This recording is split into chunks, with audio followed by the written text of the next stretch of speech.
Yo, bien ou bof les potos, vous m'avez manqué mais je suis de retour dans le AZ Labo, de retour pour les vidéos, de retour au charbon comme nos joueurs à l'entraînement et bien boost devant la cage. Eh ouais.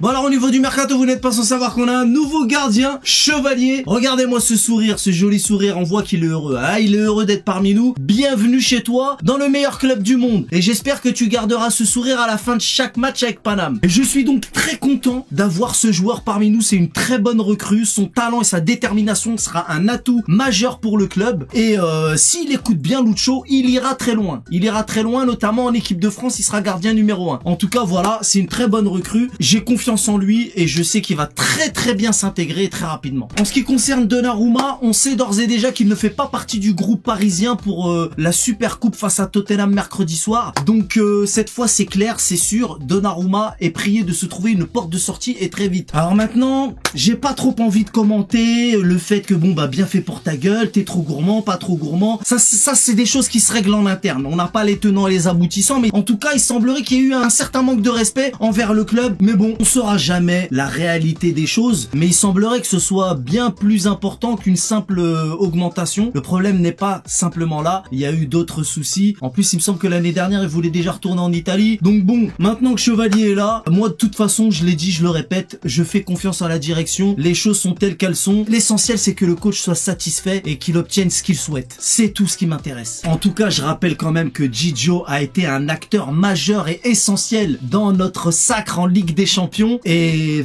il y a des choses qui me font sourire parce que j'oublierai jamais. Donc merci Gigio. J'avoue que c'est triste, c'est dommage que ça se termine comme ça. Mais moi maintenant, depuis le coup d'Mbappé, je soutiendrai toujours la direction. Plus personne n'est au-dessus du club. Soit tu signes, soit tu fais un effort et tu signes, soit tant pis et tu bouges. Hein, on a trop laissé passer de choses et on a vu le résultat. Bref, ensuite, le défenseur ukrainien Ilya Zabarny est arrivé à Paris dimanche soir. Il a fait sa visite médicale avec succès. Tout s'est bien passé. Là, ils sont en train de régler les derniers petits détails. Des détails qui ne sont peut-être pas vraiment des détails. J'espérais que ce soit fait aujourd'hui lundi. Là on est lundi soir et toujours rien. Donc peut-être demain. En tout cas je te cache pas que là je commence à m'impatienter. Je commence même à me demander s'il va pas être officialisé après la sortie de GTA. Là ça commence à être abusé. Ou alors peut-être qu'ils attendent le feu vert de Trump, hein, parce que tout ce qui concerne l'Ukraine ça passe par Trump. Ou peut-être la rencontre avec Poutine. J'en sais rien, mais là il va falloir s'activer parce que je commence à en avoir marre. En tout cas notre nouveau défenseur pourrait éventuellement faire le déplacement avec ses nouveaux coéquipiers, mais sans séance d'entraînement collective avec le groupe, difficile de l'imaginer jouer mercredi soir. Du coup, je sais pas. Mais on va parler du 11 justement. Donc le 11 probable du PSG face à Tottenham mercredi soir. Moi, je vois donc Chevalier, notre capitaine marquis, Pacho, Nuno Mendes, Hakimi, Vitinha, Zaïre Emery. On va en parler à cause de l'absence de Neves. Ça aussi, j'ai oublié d'en parler. C'est un scandale. Et Fabien Ruiz, Gvara, Doué et Dembélé. Justement, donc,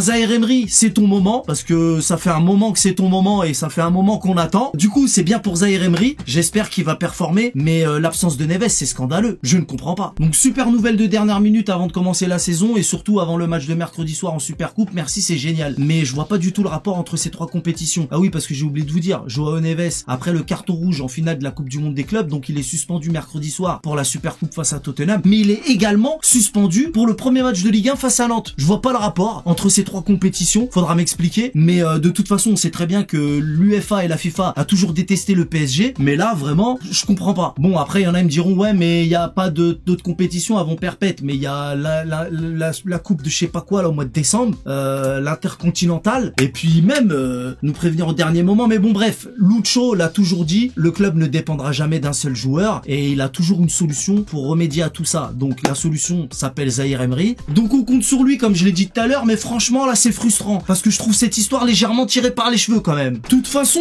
avec le football moderne maintenant, chaque semaine t'as une mise à jour dans le règlement. À chaque fois ça change. Et surtout quand il s'agit du Paris Saint-Germain, bizarrement. Et tout ça pour une perruque en plus. Bref, si jamais Chevalier joue mercredi soir, ça le fera commencer direct avec une finale de Super Coupe d'Europe. Franchement c'est chaud. Ça serait un sacré test pour bien rentrer dans le bain. Et franchement, je suis persuadé qu'il sera à la hauteur. Sinon à part ça, j'espère un joli but de Dembélé pour définitivement valider le ballon d'or du peuple. Et puis une masterclass d'Hakimi aussi, qui pourrait peut-être faire basculer le le bail du Ballon d'Or, tout le monde en parle en ce moment du Ballon d'Or. Mais bon, on aura l'occasion d'en reparler de ça aussi. Bref, j'ai hâte d'être à mercredi soir. On regardera le match ensemble comme d'habitude les potos. Donc vivement mercredi soir et vivement que la saison reprenne. Parce que là, notre équipe commençait à nous manquer quand même. Et le mercato n'est pas terminé, bien sûr, on continuera d'en parler. Parce que là, il y en a un qui se fait attendre. Mais bon, encore une fois, on fait confiance à la direction. Bref, cette vidéo s'arrête ici. Je vous dis à très vite les potos. On connaît les bails. Salut!